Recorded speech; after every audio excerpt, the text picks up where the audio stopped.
السلام عليكم ورحمة الله وبركاته. يا رب تكونوا بخير وسعادة يا رب. وحشتوني جدا جدا جدا. النهارده يا جماعة أنا جايبه لكم كنز كبير، بس قبل ما ندخل بقى في الموضوع صلوا على النبي كده عليه أفضل الصلاة والسلام. بسم الله الرحمن الرحيم. رب اشرح لي صدري ويسر لي أمري واحلل عقدة من لساني يفقهوا قولي. رب ادخلني مدخل صدق واخرجني مدخل صدق واجعل لي من لدنك سلطانا نصيرا. ونصلي على النبي كده ونتوكل على الله كده، وخليكم يعني كلكم أذان صغيرة ليا كده.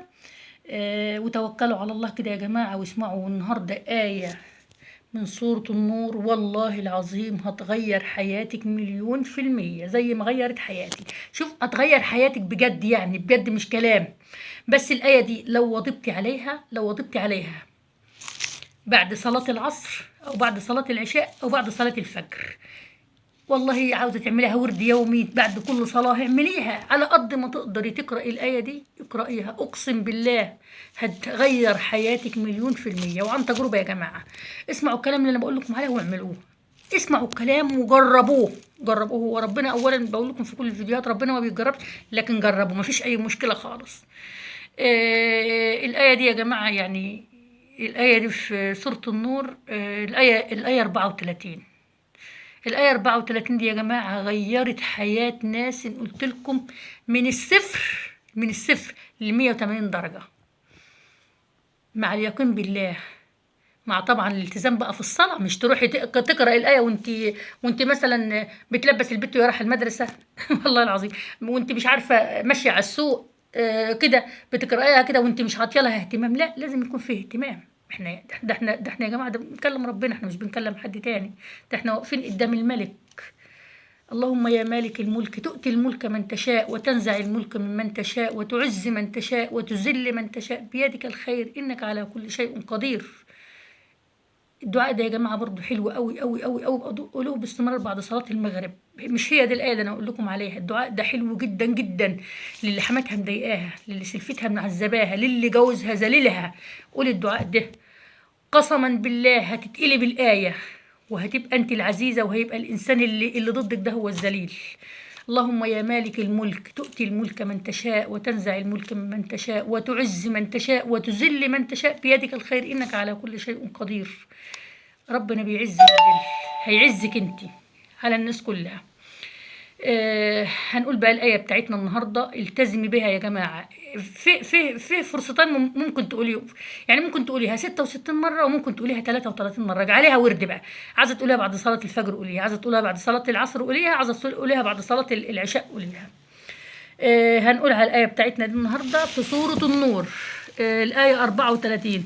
الله نور أهو. يعني هاتي الآية 34 اكتبيها في ورقة، أنا ما كنتش حافظاها، حاولي تحفظيها. هاتي المصحف واقرأي لحد ما تحفظيها.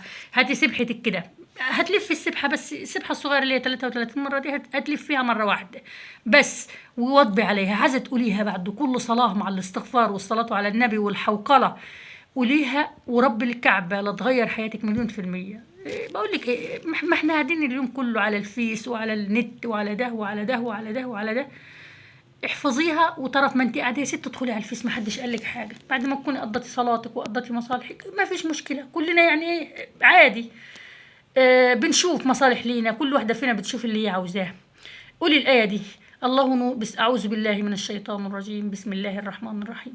الله نور السماوات والأرض مثل نوره كمشكاة فيها مصباح، المصباح في زجاجة، الزجاجة كأنها كوكب دري يوقد من فوق شجرة مباركة زيتونة لا شرقية ولا غربية يكاد زيتها يضيء ولم تمسسه نار، نور على نور، يهدي الله لنوره من يشاء ويضرب الله الأمثال للناس إن الله بكل شيء عليم.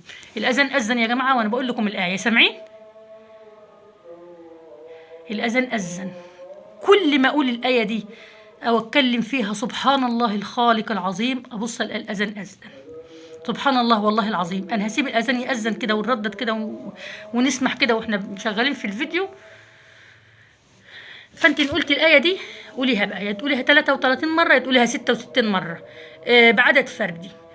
التزمي في الايه دي قسما بالله لتغير حياتك. شوفيها تغير حياتك 1,000,000%. وزي ما بقول لكم يا جماعه وبنوه عليكم يا جماعه، سوره البقره، يا جماعه سوره البقره عاوزة ربنا يفتح عليكي فتح مبين، فتح مبين لا يعلمه إلا الله، وسر لا يعلمه إلا الله. وضبي على سورة البقرة، أو على الأقل لو مش عايزة توضبي ووراكي شغل وتعبانة ومش عارفة إيه، قولي أول 5 آيات من سورة البقرة.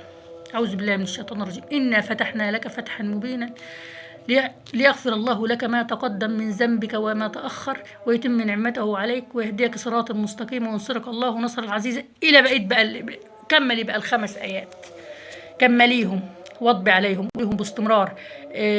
الله أكبر الله أكبر، لا حول ولا قوة إلا بالله. الحاجات دي يا جماعة اللي بقولها لكم دي أوراد عندي أنا مستعملاها، والله يا جماعة حياتي اتغيرت، والله حياتي اتغيرت 1,000,000%، حياتي اتغيرت بجد يعني بالقرب من ربنا.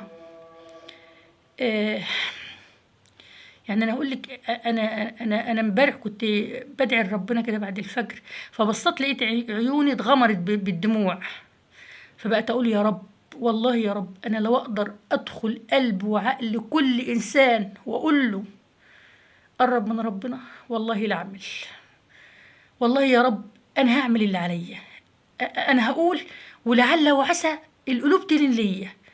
بجد يا جماعة، بجد قسما بالله يا جماعة، ما فيه حاجة في الدنيا وما فيه لذة وما فيه سعادة. أنا ما كانش فيه حد زيي. شوفوا أنا الحمد لله يعني مواظبة على شغلي ومواظبة على بيتي ومواظبة على حياتي وكل شيء زي الفل ببركة قربي من ربنا وببركة القرآن الكريم. ما تهجرش القرآن، والله لو كل يوم قرأت آية، اوعى تهجر القرآن. ده هو اللي هينور لك بعد عمر طويل، هو اللي هينور لك قبرك، هو اللي هينور لك حياتك، هو اللي هينور لك دنيتك. اوعى تهجري القرآن. آية حتى لو مش قادرة اقرأي آية واحدة هتنور لك دنيتك وحياتك. كان في حد متابع بس ليه سألني سؤال، بيقول لي انت ازاي قادرة تسدي على ده كله، على القناة وعلى شغلك وعلى شغلك التاني وعلى مصالح بيتك وعلى اولادك.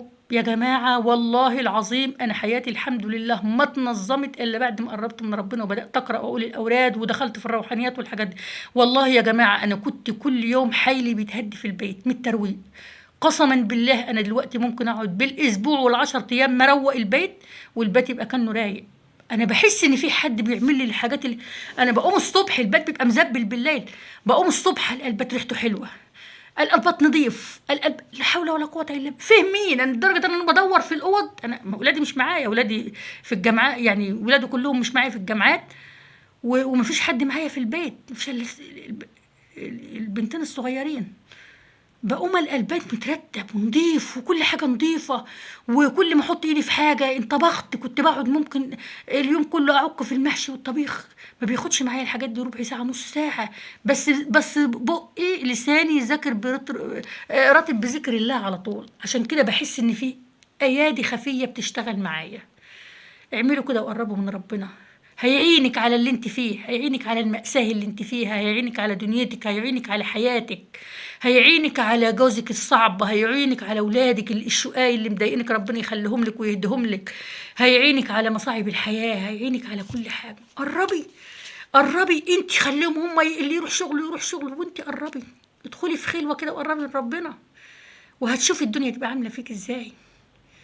يا رب يكون الفيديو بتاعي عجبكم، يا رب تكونوا بتستفادوا من اي حاجه. اكتبوا لي تعليقات حلوه كده وما تنسوش بقى اللي مشتركش في القناه يشترك. والسلام عليكم ورحمه الله.